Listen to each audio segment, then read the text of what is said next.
Hello and thanks for stopping by. This is Warhammer 40,000 Fire Warrior for the PlayStation 2, released by THQ in 2003. This is a science fiction first-person shooter, and I struggled a little bit with how to explain this one from the start.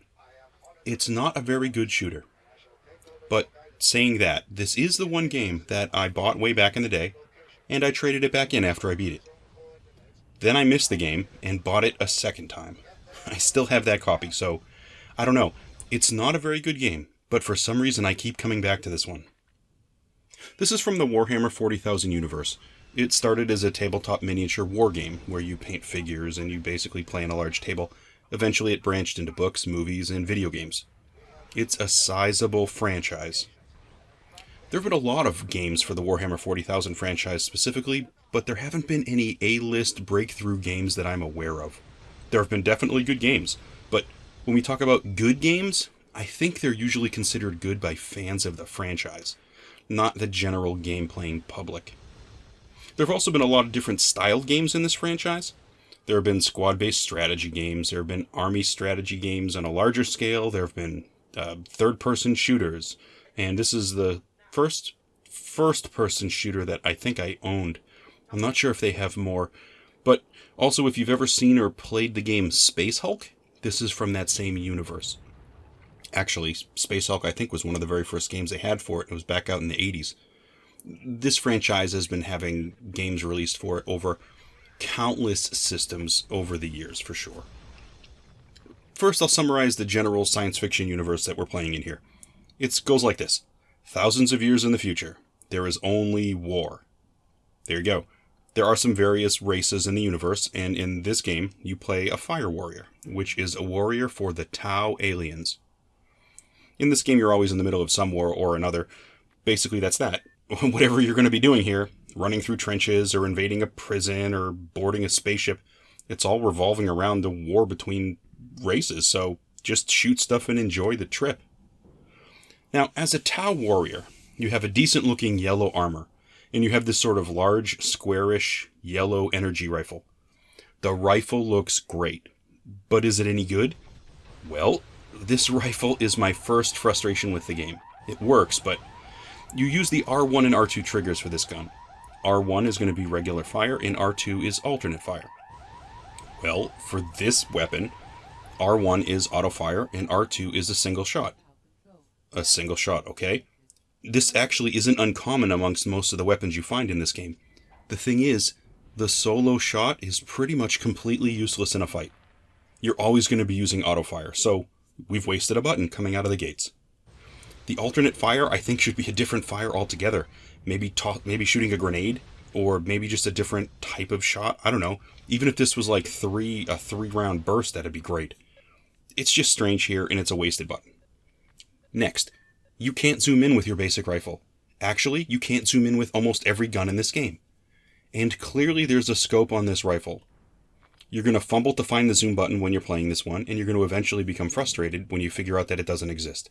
And it really sucks, because the scope on at least your most basic Tau rifle, there's a view screen on it, and it's animated. So all you can do in this one is aim by directing the reticle that's on screen, but at the same time, if you catch a quick glance at the scope of your gun that you just see standing there, you're going to see a zoomed angle of whatever you're shooting at.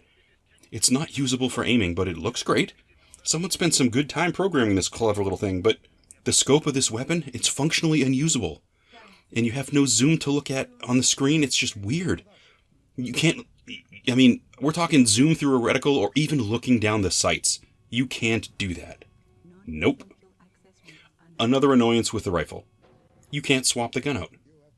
You can only carry 2 weapons at a time, but one always has to be a Tau weapon, which is basically always going to be this one gun, or one slightly smaller yellow pulse rifle that somebody gives you, 8 levels in.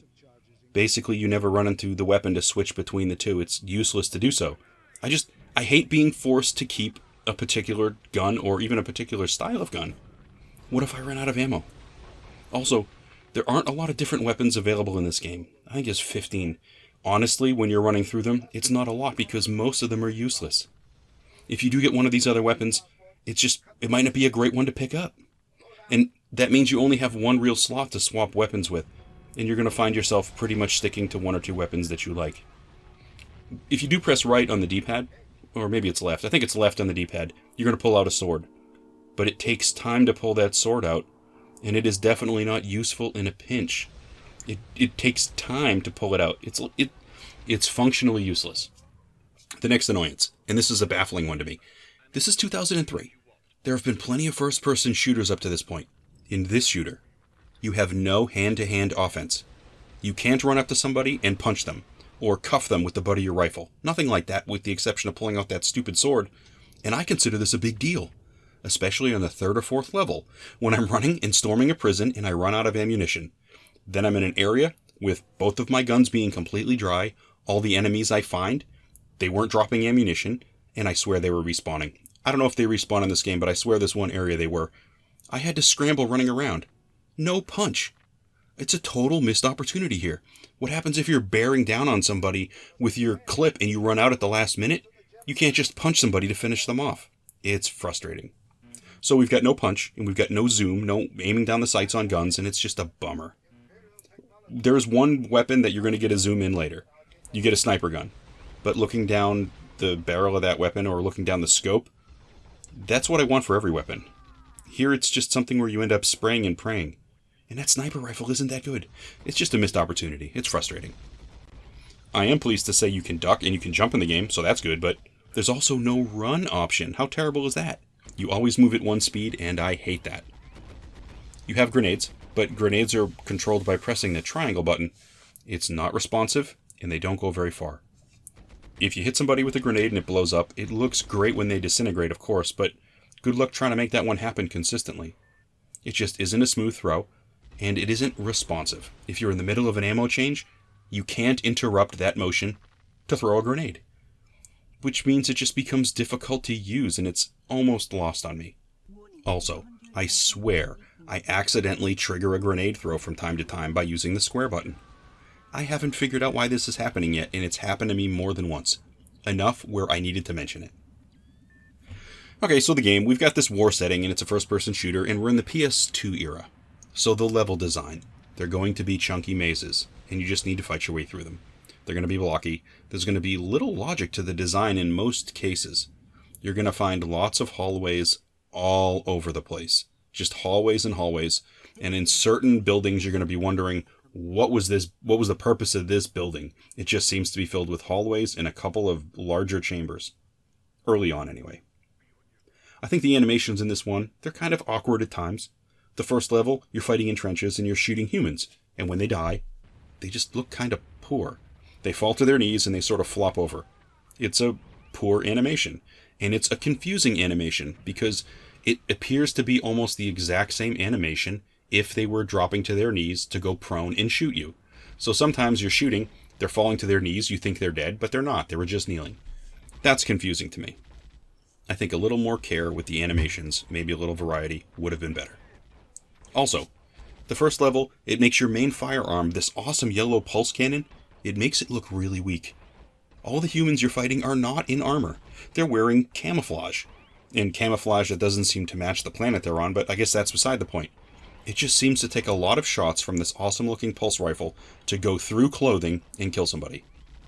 I would expect your gun to be cutting these people down faster than this. Much faster. Eventually, you start to see and fight Space Marines. And eventually you can grab a bolt thrower, which is great. It's a heavy gun with a heavy offense. Even still, with that particular weapon, it's not as accurate and as tough as I think it should be. But it's fun to carry around. And actually you get to a certain spot where that's kind of the weapon you have to carry, because that's the one that can dispatch Marines. Now, it's probably evident in the footage here that this is a dark game. It just is. There are no flashlights. There aren't a lot of lights on the walls. It's just dark. But honestly, I think with this franchise, it's probably good that way. It seems to fit. Usually you're in space somewhere. It's generally dark in space. And it's a really dark future, so I understand why they would keep this one darker. But also, in contrast to this, sometimes the flare at the end of your gun, it's so bright, cutting through the darkness, it kind of makes it hard to see what you're shooting at. Also, you have this option. You can press the select button, and you can go into infrared mode for a period of time, or something similar to infrared, I guess. It's a neat novelty, but I don't find it very useful. When you do that, everything seems muddy, and now it has this video grain inserted with it. I don't know. Maybe you'll like it better than I do. There are plenty of Warhammer 40,000 details in this one, and they're pretty awesome.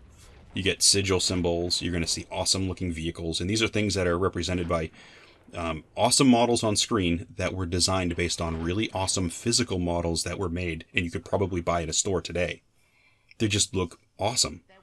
If you're a fan of the franchise, you're probably going to appreciate these little details more than a regular shooter fan. That's probably why I like this one.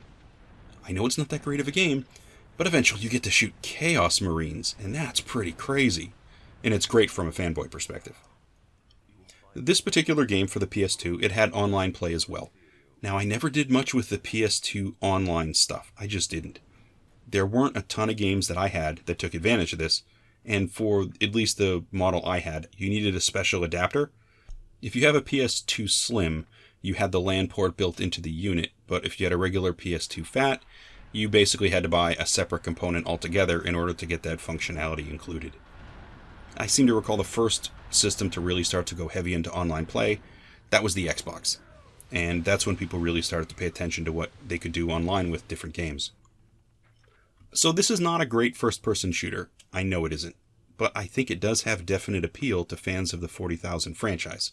There's just something about seeing Chaos Space Marines on screen and gunning them down. To see all the different models come to life in a video game, that's pretty great. I also know that there was a PC version of this game that was released, and I'm pretty sure you can still buy it online today. The PC version has some really interesting graphical improvements. I saw some videos online. Although, the video I saw, you didn't actually see that animation in your little gun view screen, and I thought that was kind of weird. Well, that's all I have for Warhammer 40,000 Fire Warrior. It's a game I know isn't really that good, but I was compelled to buy it twice. So I don't know. Maybe it's just a fan thing. Well, thanks for giving this one a look, and I'll catch you on another video.